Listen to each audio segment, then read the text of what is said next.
이전 시간에 요담이 아비멜렉과 세겜 사람들에게 우화로 말하는 것을 살펴보았습니다. 나무들이 감람나무와 포도나무 그리고 무화과나무를 연이어 찾아가면서 자기들의 왕이 되어달라고 하지만 새 나무는 하나같이 내가 어찌 나무들 위에 우쭐대리오 하며 그들의 요구를 거절하였습니다. 그러다가 가시나무에게 왕이 되어달라고 하자 가시나무가 왕이 되어주는 조건으로 내 그늘에 피하는 것을 조건으로 왕이 되겠다 하는 내용의 우화였습니다. 곧 이어 요담은 자기가 말한 우화를 설명을 하여 주는데 너희가 아비멜렉을 세워 왕으로 삼았으니 라고 말하며 가시나무가 바로 아비멜렉인 것을 직접적으로 말하여 줍니다. 그리고 연이어 세 가지 질문을 던집니다. 너희가 행한 것이 과연 진실하고 의로우냐? 또 하나는 이것이 여룻바알과 그의 집을 선대함이냐?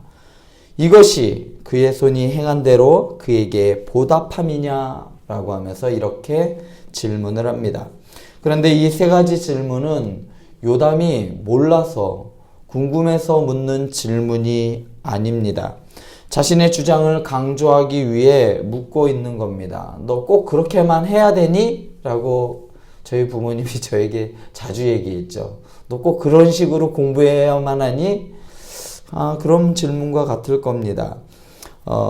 그런데 자신의 주장을 강조하기 위해서 했던 이러한 질문, 그리고 오늘 말씀에서 이러한 질문을 하게 된 요담의 착각하고 있는 점들이 있기 때문에 이러한 질문을 하였습니다.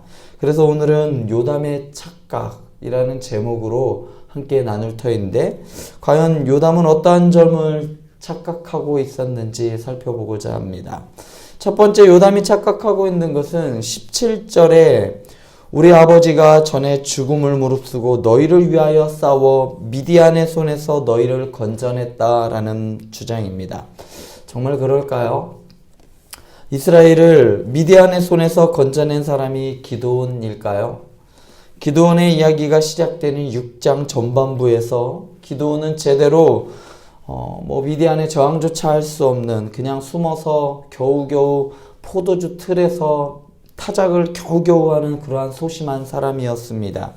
그냥 별 볼 일 없는 사람이었죠. 그런데 그러한 기드온을 부르시고 그를 이스라엘을 구원하는 데 사용하신 분이 바로 하나님이십니다.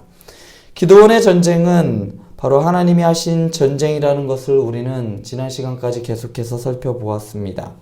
요담이 이러한 착각을 하게 된 이유는 기드온의 영향이 없지 않았습니다. 기드온은 미디안과의 전쟁을 하나님께서 승리하게 해주신 전쟁으로 여기지 않았습니다. 그는 자신의 능력으로, 자신의 힘으로 전쟁에서 승리한 것으로 여겼으며 이스라엘 백성들 위에 군림하는 왕 같은 권력을 누리며 또한 그로 인하여 부를 축적하며 누리고 살아왔습니다. 이렇게 하나님을 통해 얻은 승리를 지렛대 삼아 출세를 누리는 그러한 아버지의 모습을 보고 자란 요담이 하나님을 알 리가, 그리고 하나님을 제대로 믿었을 리는 만무합니다. 자신의 아버지의 행실을 지켜보아온 요담은 아버지의 신앙 그대로 이어받을 수밖에 없었을 것입니다. 지난주 각종 포털 뉴스와 뉴스란에 꼭 빠지지 않고 아주 화제가 된 소식이 있습니다. 그것은 바로 SBS의 그것이 알고 싶다에서 방송된 정인이와 관계된 사건이었습니다. 여러분들도 한두 번쯤은 들었을 수도 있겠습니다. 16개월의 아주 짧은 인생을 살다간 아이의 죽음에 많은 국민이 애도하고 아파했습니다. 아이가 죽기 전에 아이의 뱃속은 피로 가득했고 각종 장이 터져 나왔고 그리고 심지어는 췌장이 절단되어 있는 상태였습니다. 그리고 양팔과 양다리, 심지어 쇄골을 포함하여 10군데 가까운 곳이 뼈가 골절 상태였습니다. 아이의 첫 모습을 본 의사마저도 치를 떨 정도로 심각했습니다. 그러한 이야기를 한 번에 저는 볼 수가 없었습니다. 몇 번을 보다가 실패하고 겨우겨우 그것도 요약으로 되어 있는 걸로 겨우 보았습니다. 정인이를 생각할 때 너무나도 마음이 아팠습니다. 그런데 정인이의 양부모가 기독교 가정에서 그것도 목회자의 자녀들이라는 점에서 더 큰 충격을 주었습니다. 이에 대한 사람들의 마음은 그들의 댓글, 거기 글에 담겨있는 댓글은 더 마음 아파게 했습니다. 댓글의 반응은 이렇습니다. 그럼 그렇지. 또 너네냐? 이쯤 되면 기독교는 사회의 악 아니냐? 이런 게 주였습니다. 너무도 부끄러웠습니다. 제가 그런 것도 아닌데 부끄럽고 미안했습니다. 정말 미안했습니다. 어쩌다가 우리가 이렇게 되었을까요? 교회 다닌다고 하면 덮어놓고 그 사람 참 믿을만해, 참 정직한 사람이야 라고 말했던 때가 언제였는지 기억조차 나지 않습니다. 왜 교회 다니는 것이, 그리고 예수님을 믿는 것이 부끄럽게 되었을까요? 언론이 사실을 왜곡하고 교회를 탄압했기 때문일까요? 물론 그럴 수도 있겠죠. 그러나 저는 가장 큰 문제는 가정이라고 생각합니다. 기도원과 같이 하나님을 잃어버리고 하나님을 출세를 위한 도구로 전락시켰을 때 우리의 아이들은 부모의 모습을 그대로 보고 배울 겁니다. 이제 우리는 더 이상 물러설 곳이 없습니다. 더 이상 하나님의 이름을 떨어뜨릴 곳이 있을까 싶습니다. 이제 우리는 죽음을 각오하고, 정말 죽음을 각오하고 생명을 내놓고 말씀대로 살아야 하지 않을까요? 가정에서부터 하나님의 말씀으로 저는 자녀를 세워야 한다고 생각합니다. 교회만 보내면 주일학교가 있으니까 알아서 어떻게 되겠지, 이렇게 생각하신다면 저는 둘 중에 하나라고 생각합니다. 자녀에 대한 믿음이 아주 좋든지 아니면 하나님의 나라와 영생에 대한 가치가 그에게 없던지, 둘 중 하나라고 생각합니다. 그런 면에서 이번에 우리 행복한 교회의 비전으로 제시한 삼위일체 예배 공동체가 저는 대안이라고 생각합니다. 교회에서 받은 말씀을 가정에서 그리고 자녀들과 삶에 적용하고 나눌 때 우리의 자녀들이 말씀으로 바르게 세워져 갈 것이고 우리의 가정 또한 하나님의 말씀 위에 믿음 위에 든든히 세워져 갈 것입니다. 요담이 했던 두 번째 착각은 그것은 자기 형제들이 기드온의 집을 대표하고 있다고 생각한 점입니다. 18절에서 19절에 보면 요담은 자기 형제들을 죽인 것을 바알과 그의 집을 대접한 것으로 여깁니다. 사실 요담만 여룻바알, 그러니까 기드온의 아들이 아니라 아비멜렉도 여룻바알의 아들이고 그의 집안 사람입니다. 그런데 요담은 자신과 죽은 형제들만 여룻바알의 집안이라고 불렀고 아비멜렉을 여종의 아들이라고 선을 긋습니다. 세겜 사람들이 아비멜렉을 혈연에 의하여 왕으로 세운 것은 요담이 지적한 대로 분명 부적절한 일이었습니다. 잘못된 것이었습니다. 그러나 요담이 당시에 가지고 있던 출신에 대한 차별의식도 바람직하지 않았습니다. 이렇게 요담이 가지고 있던 착각은 잘못된 신앙에 기인한 것이라고 말씀드렸습니다. 요담의 착각은 이것으로 끝나는 것이 아니라 신앙 없는 행동으로 이어집니다.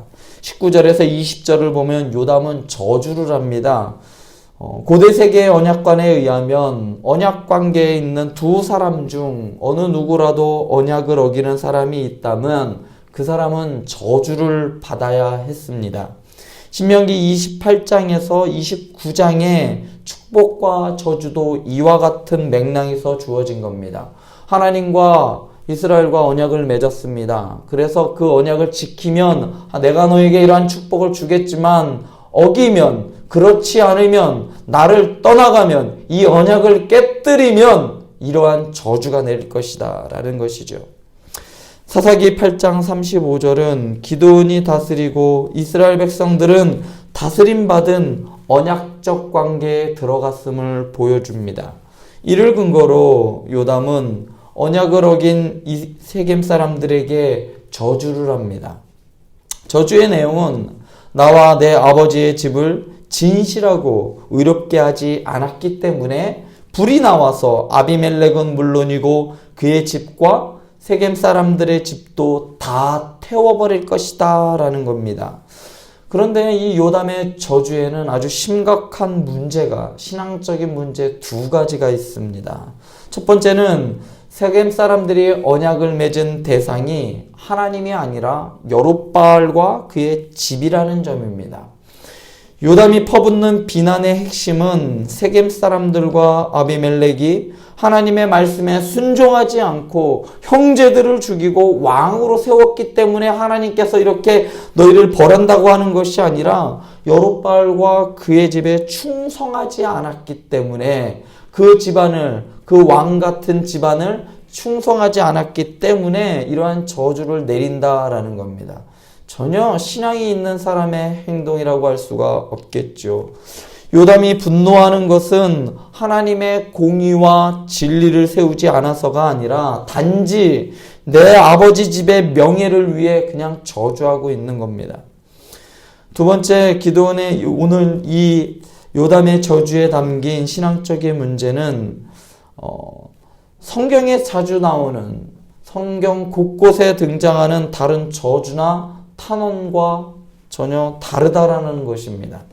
신명기나 여호수아, 시편에 나오는 저주나 탄원 시들을 보면 하나님을 공통적으로 이렇게 나타납니다. 하나님이 나의 보응이십니다 라고 천명을 합니다.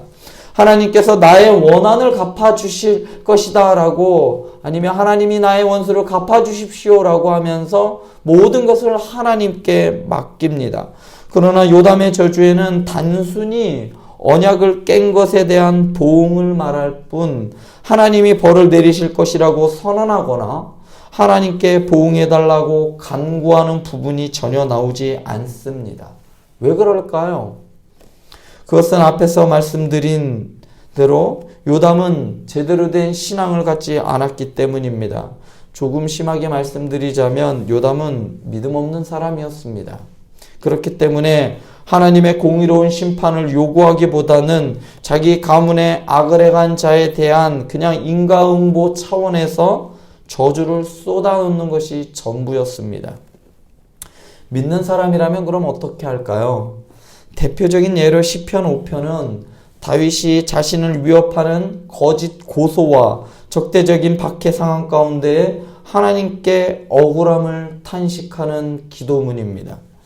다윗은 탄식에서 머물지 않고 한 걸음 더 나아가 악을 미워하시는 하나님 앞에서 이 어리석은 악인들을 심판하여 달라고, 하나님의 공의를 세워 달라고 하나님께 맡깁니다. 그리고 하나님께 나아갑니다. 이렇듯 믿음의 사람의 저주와 탄식에는 공의의 하나님에 대한 절대적인 믿음과 신뢰가 깔려 있습니다. 그런데 요담의 저주엔 하나님에 대한 믿음과 신뢰가 전혀 없습니다. 어쩌면 이건 당연한 일이겠지요. 하나님을 믿지 않는 사람이 자신의 상황을 하나님께 맡길 수는 없는 겁니다. 그래서 요담이 선택한 것은 그냥 저주나 그냥 욕이나 한번 실컷 해놓고 그냥 도망가 사는 것이 그가 선택한 전부입니다.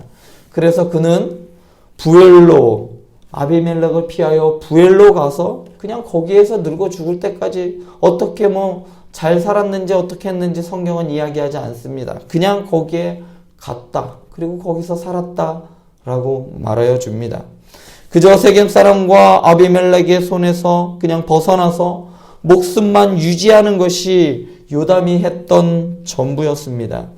하나님께서 나의 억울함을 아시고 판단해 주실 것이라는 믿음이 전혀 없었습니다. 우리 아이들도 마찬가지가 아닐까 싶습니다. 하나님을 잃고 믿음 없는 요담이 아무런 희망도 없이 세겜에서 겨우겨우 목숨만 부지하여 그냥 부엘에서 살았듯이 믿음을 잃은 우리 아이들이 이 땅에서 그냥 숨만 쉬고 살아가게 할 수는 없습니다. 그러기 위해서 가정에서부터 시작하시기 바랍니다. 삼위일체 예배 공동체를 통해 가정에서부터 예배를 세우시고 가정 예배를 세우고 믿음으로 가정이 세워갈 때 비로소 앞에서 말씀드린 교회의 소망도 이 땅에 있는 교회들의 소망이 바로 거기에 있을 것입니다. 기도하시겠습니다.